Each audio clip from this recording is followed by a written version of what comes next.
Podcast Acústico es un proyecto realizado con apoyo de la tercera versión del programa Es Cultura Local, la Alcaldía Local de Suba y el Instituto Distrital de las Artes y Dartes. Podcast Acústico. Bueno, continuamos con un capítulo más de nuestro podcast acústico. El día de hoy con un invitado muy especial, un músico profesional con mucha trayectoria que viene a contarnos un poco de su historia. Este espacio, abierto por el Grupo Nuevo Joropo y apoyado por la Alcaldía de Suba. Cristian, ¿cómo estás? Bienvenido a nuestro espacio. Muchas gracias, claro que sí, un gusto estar aquí con ustedes y por la invitación y por el proyecto.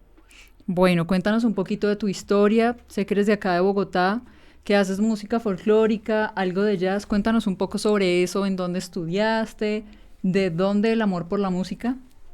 Sí, claro que sí. Soy acá de Bogotá, ya llevo viviendo aquí en la localidad de Suba aproximadamente 6 años. Estudié en la Universidad Inca de Colombia, estuve estudiando música profesional. Hice un viaje a Argentina, en Buenos Aires, estudié también música, composición, énfasis en composición en la Universidad Maimónides de Buenos Aires. Conocí a grandes personas en este medio de la música y pues mi trayectoria ha sido ligada muy hacia la música académica. Fíjate que ha sido muy ligada hacia el tema del folclore y hacia el tema del jazz como tal. Bueno, ¿qué tan difícil es hacer música folclórica y académica? Digamos que, ¿qué dificultades encuentras en los dos ámbitos? Bueno, sí, es un poco complejo, ¿no? No es tan comercial la música académica y la música folclórica, con esos lenguajes un poquito más modernos, por decirlo de esa manera, es un poco difícil sacarlo al mercado, ¿no? Entonces encontramos grandes retos a la hora de asumir el tema de comercialización. Cabe resaltar que pues el músico académico o el músico que hace este tipo de música pues tampoco es como su objetivo primordial de pegar o ser reconocido. Eso es muy cierto, sabes que se ve mucho en la mayoría de músicos folclóricos y académicos. Nadie tiene como esa misma presión de pronto de la música urbana, de la música que es un poco más comercial. ¿Van de pronto detrás de qué? ¿Qué es? ¿Como reconocimiento o Sí, desarrollo personal? Sí, más que eso también es como un aporte a la misma música, ¿no? Como aportar desde nuestra área, desde nuestra perspectiva como músicos, como artistas, dejar un legado, ¿no? Y dejar una obra musical o una gran obra musical en la cual la gente pueda más adelante en la historia conocer. Yo creo que ese es como el reto o el objetivo principal, que conozcan la música de nosotros los artistas, que conozcan, digamos, mi forma de tocar o mi forma de interpretar la música y de hacer música. Entonces yo creo que es como un legado, como buscar esa obra de arte que quede hacia la vida eterna, ¿no? Pensaría yo. Eso es muy cierto. Y hablando de eso, ¿cuáles son tus referentes? Digamos que, ¿a qué edad empezaste a hacer música? ¿Y a quién dijiste, bueno, me gusta y voy a hacer eso? ¿O voy a ser como tal persona? Bueno, eso es un poco complejo porque inicié a los 17 años, un poco tarde para los músicos actuales. Hoy en día pues los músicos empiezan generalmente pequeñitos. inician desde pequeños, Sí. Entonces iniciando esta carrera desde los 17 años arranqué y tuve grandes maestros y pasé por muchos maestros, muchos de Colombia muy buenos, y tuve referentes artísticos muy grandes, o he tenido aún inclusive día a día. Yo creo que esos son artistas que uno va como absorbiendo, ¿no? En primer lugar, pues fui muy amante de Gentil Montaña, ¿sí? Compositor Maestro colombiano, Montaña, artista, sí, maestro. Muy seguidor de él, interpreté sus obras, todas sus piezas para guitarra solista en este caso, un poco en el ámbito de la música clásica cuando estaba como en ese tema de formación de música clásica. Posteriormente me fui como desvinculando tanto de la música clásica. Obviamente pues, por ahí pasaron muchos artistas, Debussy, Mozart, Haydn, no sé, todos esos músicos académicos que uno como que siempre tiene como referente. Sí. Posteriormente ya fui saliéndome un poco de ese lenguaje y empecé como a consolidar el lenguaje folclórico. Entonces ahí Juan Falú fue uno de los grandes personas que conozco, digamos, de persona, y guitarrista argentino. No sé, referentes como Gentil, como te decía, como Atahualpa Yupanqui, que son más hacia el folclore, ¿cierto? No solamente del país, sino de otros Sí. lugares. Sí, muy Latinoamérica. Yo creo que los latinoamericanos tenemos como esa pasión, esa... Y siempre una similitud entre las músicas, ¿no? ¿Qué tipo de Exactamente. músicas haces que, aparte de la colombiana? Me dices, bueno, creo que Argentina, también me dices que haces música. Sí, pues tú fijas y encuentras similitud en muchas cosas, ¿no? Por ejemplo, digamos, tú encuentras similitud en una chacarera argentina al bambuco colombiano, por ejemplo. Hay una similitud. Encuentras la danza paraguaya también similitud con el bambuco, ¿sí? El pasillo, digamos, es como nuestro aire autóctono, ¿no? Sí, Pero tú encuentras en Venezuela, por ejemplo, pasillos ligados como también hacia el joropo, lo que ustedes hacen, la lo que zona nosotros venezolana, hacemos. y hay mucha similitud. Latinoamérica yo pienso que es la gran conquista, la conquistación, así como se dice, el conquiste del 6x8 Es y del cierto. 3/4. Tú encuentras músicas tremendísimas. El landó, por ejemplo, peruano, músicas que están en 12 octavos, por ejemplo. Son temas folclóricos bien interesantes. Entonces, de ahí parte todo. Y lo más importante, digamos, uno de los aspectos que sí cambió mi vida fue escuchar jazz o aprender a escuchar jazz. Sí, eso te iba a Aprender. preguntar. Precisamente que me contabas que tenías un acercamiento fuerte con el jazz en este momento de tu carrera y que lo que estamos intentando es como mezclar y fusionar, ¿no? Sí, ya de un momento hacia acá como que hubo una perspectiva diferente por la música y el jazz pues tiene como esa perspectiva que es el pensamiento libre. Tú como haces Ujú, música desde no tener nada, solamente es así como verdad. estar nosotros en esta entrevista, estar hablando, exactamente lo mismo pero en la música. Entonces, ¿cómo podemos crear música desde tener esa conversación? Entonces, eso me pareció del jazz algo tremendo. Poder estar 4 músicos, 5 músicos reunidos sin saber qué vamos a tocar, que nos pasa muy, muy seguido de lo que tú Ujú. crees. Y al final resulta una obra tremenda, donde cada uno aporta su lenguaje, cada uno aporta su improvisación, su forma de ver la música. Entonces, eso me parece a mí que es un poco más, es una forma también de vivir, ¿no?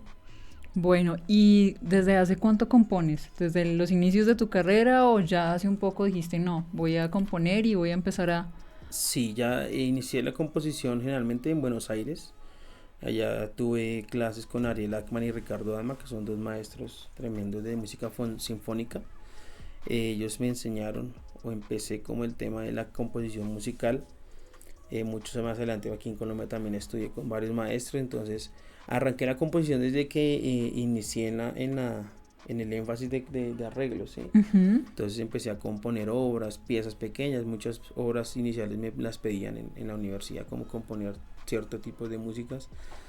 Y hoy en día lo hago un poco más por gusto, por lo que quiero hacer, por mi proyecto musical.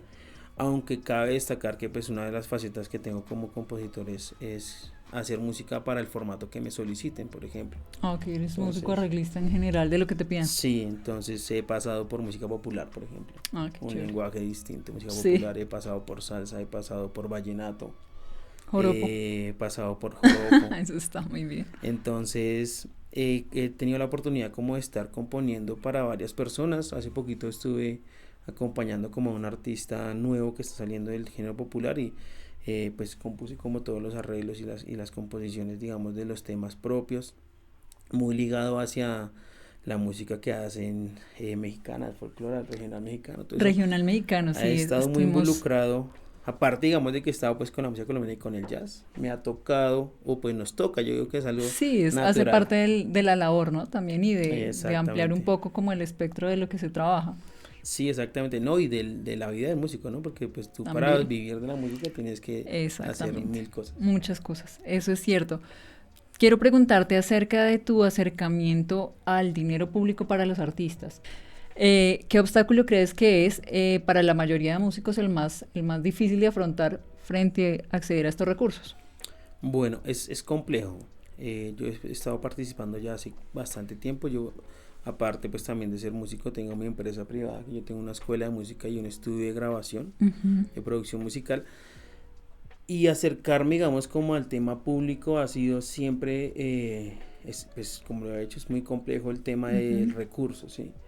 Como artista tú encuentras concursos donde puedes participar, pero muchas veces estos tipos de concursos te van a dejar por fuera, ¿sí? Hay Por un pocos cupos. simple Ujú. una simple característica es que cuando tú te enfrentas a esas convocatorias, te das cuenta que ya tienes que tener un proyecto sólido, el cual ya tiene que estar grabado, ya tiene que ser totalmente producido, ya tienes que tener videografía, reseñas, experiencia, por ejemplo, el tipo, digamos, de la experiencia para todos los concursos de música ha sido difícil, porque tú dices, te piden cierto tipo de experiencia y tú trabajas es por concierto.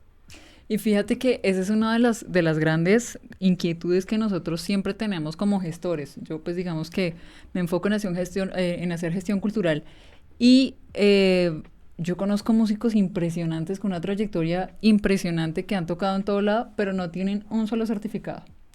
Y creo que es falla a nivel general de todos los folclores y de todos los ámbitos que se paran a tocar en cualquier parte del mundo, pero jamás dicen, por favor, necesito un certificado. Y para todo lo que es público es un requisito fundamental. Sí. Tal vez de pronto hay grupos que no tienen una musicalidad tan impresionante, pero sí han sido más juiciosos con la tarea de armar esa trayectoria de a poquitos. Pero pues bueno, es parte del ejercicio que vamos haciendo hasta ir logrando poco a poco escalar en los recursos. Sí, fíjate que digamos una de las experiencias es precisamente de cuando uno empieza a concursar, se da cuenta que eso es lo más importante, ¿no? Sí. Entonces uno como que adquiere esa responsabilidad de empezar a ser muy juicioso con eso de solicitar siempre ese tipo de requisitos. Los documentos de soporte. Bueno, en esta ocasión, ¿qué obra nos traes? Bueno, el día de hoy traigo Bambú. Bambú es una obra de música colombiana, es un bambuco con lenguajes de jazz. Sí, aquí en esta obra vamos a ver un poco un tema de estructura un poco no convencional. Estamos trabajando sobre la modalidad, que es otro tipo de armonías, por ejemplo, y vengo acompañado por mi amigo, gran amigo, colega y musicazo también, Felipe Triana, que es saxofonista en formato de dúo, guitarra y sax, donde vamos a encontrar una melodía, una obra bien interesante, pero donde va a estar la improvisación implícita. Entonces vamos a hacer música en vivo y eso se va a escuchar hoy y no sabemos cuándo más. Bueno, nos parece súper interesante porque creo que es uno de los primeros participantes que va a ser el tema de improvisación. Muchísimas gracias por estar en este espacio y pues como por aplicar a este tipo de proyectos que, como decimos, es como la tarea básica que vamos haciendo de a poquito para ir creciendo en ese ambiente público que estábamos hablando. Muchas gracias. No, y a ustedes muchas gracias por la invitación, nuevamente lo reitero, y por estos espacios que se generan a partir de los proyectos, que esto siga fortaleciéndose y que sigan llegando muchos más artistas de todo tipo de género. Créeme que en ese aspecto la música es para el que la quiera escuchar, la sienta. Entonces, muchas gracias. Es. Cristian, tus redes sociales, regálanos. Claro que sí, me pueden encontrar en Instagram como Camilo con K, K-M-I-L-O, y Kevas, es algo bien chistoso. La Q de queso, U-E, B pequeña, A-S. En Instagram y en Facebook de la misma manera, Camilo Kevas, ¿sí? O se pueden comunicar conmigo al 314-453-1675, 314-453-1675. Reitero, digamos que me encuentro muy ligado hacia todo el tema de composición musical, entonces abierto pues la escuela también de formación y el estudio. Claro que sí, para eso es este espacio. A continuación, Bambú.